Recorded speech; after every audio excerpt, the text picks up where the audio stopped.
Welcome. Hey, thank you. Welcome to Universal Studios. Great to see you. Yeah, well, it was so much fun visiting you behind the scenes at Indy. I mean, a real highlight of the year, and in what was a pretty exciting year for me, to be honest.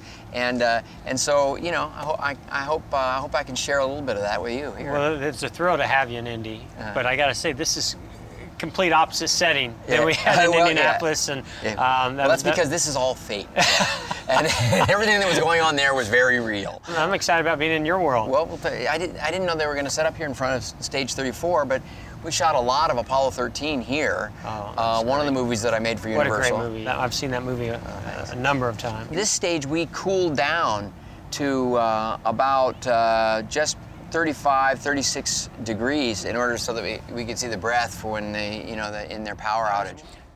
And then every once in a while, Tom Hanks and Kevin Bacon would just say, come out here and stand in the sun. Just warm up a little bit before you had to go back in.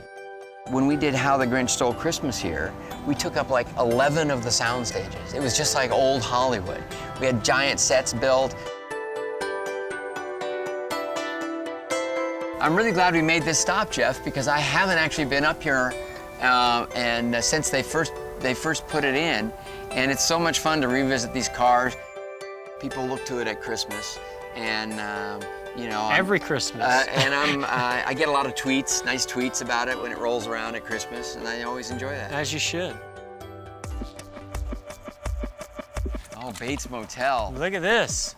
This is a little incongruous with Whoville. I was gonna say, takes a little of the curse out of the Bates Motel. This is actual set? Yes. Now, did it look this old back then, or this is what's happened? You know what, I have a feeling that it's gotten a little worse. Ooh. Uh-oh. You can go in the basement. But it's a little bit of a letdown. Ah! I would have never stayed there. No. Then you wouldn't be very good in a horror movie. No, I'd be terrible. You're a little too logical to be the hero of a horror movie. You do start to look at lives like stories, and you start to look at a situation and you say that would make a nice shot, or you do think about the way a thing falls. You do. Yeah. I'm sure you do. It sort of I just kind of that wouldn't handle very well. No. I don't think I'd want to drive that car very fast. Yeah. No pressure or anything. Yeah. But you know, when it comes to a race car and knowing what a crash could be like or look like, I'll be the harshest critic, but I'll also be the biggest fan when it's pulled off correctly. So you'll have to give me a shout when you see the whole movie. I can't wait. Give me a rating. A 1 to 10 rating. All right, 1 to 10. 1, 2, 3, they start. Taking pictures, here he is. Yes, looking. Ready, fire! Oh! And victory! Filmmakers, particularly of live action movies, this has always been the case for animators who could dream up something and then create it, you know, because it was just their skill with it, whatever. Their only limitation was their imagination and their ability to render it. And that gap is narrowing thanks to technology. And more, I think film directors are getting closer to being able to share with the audience the thing that they really want to give them. Right. You know, so that's fun. Good for us. Yeah, good yeah. For us, well, the audience.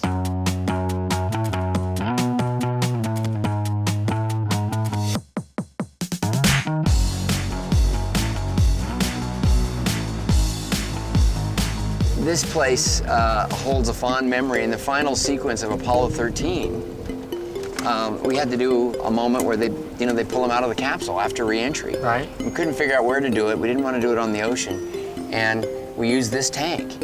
Now that's a big screen. Yeah, that's a big blue screen. This is one of the best tanks in the world. Strangely, I don't think any of them for Jaws. No, none for Jaws. No, they did it all out in the ocean. Maybe that's why they built this. It's been a fun day for me. I didn't expect a nostalgic trip down memory lane. Well, I'm pretty sure we were hoping for that. This is fascinating for me. I'm looking at movies in a whole new way now. Yeah. I hope I haven't ruined it for you. No, you've only heightened it, if anything.